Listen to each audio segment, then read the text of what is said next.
Hello students, how are you all? Welcome to today's class. Our today's topic is Introduction to a Computer. Friends, computer is a wonder machine that can do multiple works at the same time. But it cannot work on its own. It needs commands given by us. Let's see how it works. तो हमने computer के बारे में जाना. Computer एक wonder machine है और बहुत सारे टास्क जो है मिनटों में कर देती है, लेकिन ये खुद से काम नहीं करती. इसे हमारे इंस्ट्रक्शन की ज़रूरत होती है. तो इस चैप्टर में हम जानेंगे कैसे ये काम करती है. A computer is an electronic machine. Its main job is to process the input data into output. The information that we enter into the computer like numbers, text, pictures and sound etc. is called data. We can use a computer to store, process and retrieve data quickly and easily. तो computer electronic machine है क्योंकि ये electricity पे चलती है. इसका main job क्या होता है? ये हमसे डाटा रिसीव करती है और फिर उसे प्रोसेस करती है और उसे रिट्रीव करके हमें उसका क्या देती है? आउटपुट देती है. तो डेटा हम इसमें कैसे डालते हैं? हम डेटा डालते हैं नंबर्स के थ्रू, अल्फ़ाबेट्स के थ्रू, या फिर हम पिक्चर्स इसमें डालते हैं, या फिर अपनी वॉइस डालते हैं, साउंड्स वगैरह डालते हैं. तो ये सब कहलाता है डेटा. तो हम कंप्यूटर को यूज़ कर सकते हैं स्टोर करने के लिए, प्रोसेस करने के लिए और डेटा को रिट्रीव करने के लिए very quickly. Do you know the full form of computer is common oriented machine particularly used for trade, education and research. तो कंप्यूटर जो है इसका फुल फॉर्म यहाँ पे हमें दिया गया है. अब ये हम फुल फॉर्म में तो नहीं बोल सकते सारे वर्ड्स एक साथ, तो इसको हमने शॉर्ट फॉर्म दे दी है जिसका नाम है computer. IPO cycle. IPO cycle means input process output cycle. All machines follow the IPO cycle. Let us take an example of a washing machine to wash out clothes. From the above example, we can see that machines do not work on their own. They need something from us to work on. This is called input. Machines work on the input. This is called processing. Finally, it gives us what we want. This is called output. तो जितनी भी machines हैं वो IPO cycle में काम करती हैं. IPO का मतलब होता है इनपुट, प्रोसेस, आउटपुट. ठीक है, तो इसमें हमें एग्जाम्पल के तौर पे बताया गया है कि एग्जाम्पल हमने लिया है एक वॉशिंग मशीन का. वॉशिंग मशीन में हम इनपुट डालते हैं. क्या डालते हैं? हम अपने डर्टी क्लॉथ्स उसके अंदर डालते हैं, फिर वो प्रोसेस करती है उसे. इसका मतलब वो उसे क्या करती है? वॉश करती है और हमें साफ़ सुथरे कपड़े आउटपुट के रूप में देती है. Historical bite. The concept of IPO cycle in the early computing machines was given by Charles Babbage. That's why he is known as the father of computer. तो चार्ल्स बेबेज ने ही IPO साइकिल का जो format है, concept है, वो इजाद किया था, इसीलिए उन्हें फादर ऑफ कंप्यूटर कहा जाता है. A computer follow the IPO cycle. A computer is also a machine. It also works according to the input process output cycle. Input, the data and instructions that we enter into the computer are called input. We use keyboard and mouse to enter the data into the computer. तो computer भी जो है वो भी एक machine है और वो भी काम करता है IPO साइकिल में ही. इसमें हम अपने डेटा को इनपुट करते हैं. ठीक है, इनपुट हम कैसे करते हैं? हम अपने वर्ड्स उसमें ट्रांसफ़र करते हैं, नंबर्स डालते हैं, पिक्चर्स वगैरह डालते हैं. तो ये क्या होता है? ये हमारा इनपुट होता है जो हम कंप्यूटर को देते हैं और कंप्यूटर उस पर क्या करता है? काम करता है. Do you know process data is called information. Now process. Working on data is called processing. The CPU works on data and does all the thinking and calculation. Output means the final result given after processing of input. The output is displayed on the monitor. Input हमने डाल दिया. ठीक है, अब वो data को क्या करेगा? कंप्यूटर प्रोसेस करेगा. ठीक है, तो प्रोसेस जो होता है उसमें कैलकुलेशन है, थिंकिंग है, काफ़ी सारी चीज़ें, तो वो प्रोसेस कहलाता है जो कंप्यूटर के अंदर होता है. फिर आपको क्या दिया जाता है? उसका रिजल्ट दिया जाता है आउटपुट के रूप में. Let us understand the working of a computer with an example. Input 6, 3 plus. Here 6 and 3 are the data and plus is the instruction. Process 6 plus 3. Now the CPU will add the number 6 plus 3. Output 9.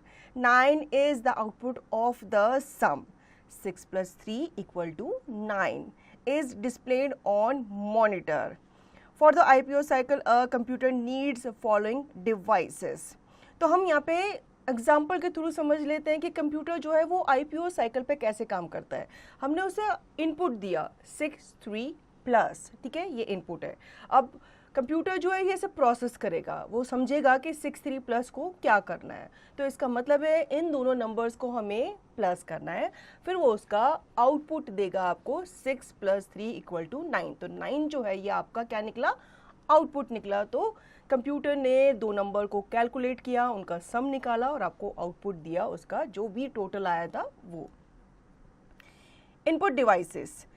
The devices used to enter data into a computer are called input devices. Commonly used input devices are mouse and keyboard. अब हम computer में data input कैसे करते हैं, तो हम data input करते हैं दो मेन तो इसके डिवाइसेस हैं. कौन कौन से, mouse and keyboard. Output devices. The devices used to give the desired result after processing the input are called output devices. These devices shows the desired result. Monitor, printer and speakers are commonly used output devices. Input devices के बारे में आपने जान लिया. अब हम जानते हैं output devices के बारे में, जिससे हमें डेटा रिट्रीव होने को मिलता है. मतलब प्रोसेस होने के बाद जो डेटा हमें वापस मिलता है उसका आउटपुट जो होता है वो हमें आउटपुट डिवाइसेस के थ्रू ही मिलता है. Processing device. The computer works on the data given to it to produce the required result. This is called processing. The central processing unit CPU processes the input to produce the result. The CPU is called the processing device. A CPU is made up of three main parts. They are MU, CU and ALU. तो processing device जो है वो एक ही है जो कि कहलाता है हमारा CPU. CPU जो है इसे सेंट्रल प्रोसेसिंग यूनिट कहा जाता है, इसीलिए कहा जाता है क्योंकि इसमें जितना भी डेटा है, इंफॉर्मेशन है, उसे रिट्रीव किया जाता है और इसे ही कंप्यूटर का ब्रेन भी माना जाता है. MU, memory unit. This unit stores the information or data according to our need. It stores both the input and output data. The information in the memory unit can be changed and taken out on the screen. CU, control unit. The control unit works like a traffic policeman. It controls and manages the working of all the parts of a computer. ALU, arithmetic and logical unit. The ALU does all the arithmetic calculations like addition, subtraction, multiplication and division. It also does logical operations like greater than, less than, equal to and so on. तो CPU जो है इसमें आपके 3 main parts माने जाते हैं. एक होता है आपका MU. MU जो है मेमोरी यूनिट है, ठीक है. ये यूनिट जो है इसमें आपके जितने भी डेटा है, इंफॉर्मेशन है, उसे स्टोर करके रखा जाता है. CU जिसे कंट्रोल यूनिट कहते हैं, ये एक ट्रैफिक पुलिस की तरह काम करती है. जैसे ट्रैफिक पुलिस जो है जितने भी आपका ट्रैफिक आ रहा है, जा रहा है, उसे कंट्रोल करता है. तो ये भी आपके जितने भी डेटा जो आप ट्रांसफ़र करते हो उसको ये क्या करता है, कंट्रोल करता है. ALU जो है ये आपके जितने भी अर्थमेटिक कैलकुलेशंस है, इसमें आपका सब्ट्रैक्शन, एडिशन, मल्टीप्लिकेशन, डिवीजन सब कुछ शामिल हो जाता है. इसके साथ साथ ये कंपैरिजन भी करता है, जैसे ग्रेटर देन, लेस देन वगैरह, और आपको रिजल्ट प्रोवाइड करता है. Storage devices. A computer can store a huge amount of information inside it. It has a storage device called the hard disk. Inside the CPU for this purpose, in addition to the hard disk, CD, floppy disk and pen drive are used to store information permanently. अब storage devices क्या होते हैं? एक तो आपका hard disk आती है जो कि आपके सीपीयू में ही कनेक्टेड होता है, ठीक है। इसे आपको बाहर से खरीदने की ज़रूरत नहीं है, ये इनबिल्ट ही होता है। तो जितनी भी आपके कंप्यूटर की अंदर की मेमोरी होती है वो इसी में स्टोर होती है। इसके अलावा आपके अदर डिवाइसेस भी होते हैं, जैसे कि पेन ड्राइव हो गया, सीडी हो गया, ये आपके अदर स्टोरेज डिवाइसेस है जिसमें आप अपने डेटा को स्टोर करके रखते हैं। Features of a computer. A computer has many features which make it so special. Speed. A computer can work very fast. It has a very high speed. It can do billions of jobs per second. Accuracy. A computer gives accurate results all the time. However, it gives incorrect result when input data is incorrect. Reliability. It never leaves a work half done and always completes it without any mistake. Versatility. It can perform a variety of tasks and is used in almost all fields. Diligence. It can work continuously without getting tired. Storage. It can store huge amount of data and information in its memory.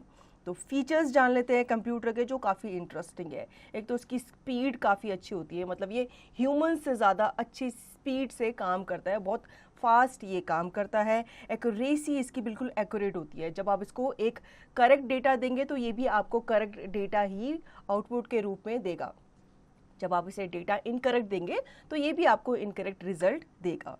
Reliability होती है, ये कभी भी half done अपना काम नहीं छोड़ता, task को कंप्लीट करता है टाइम पे।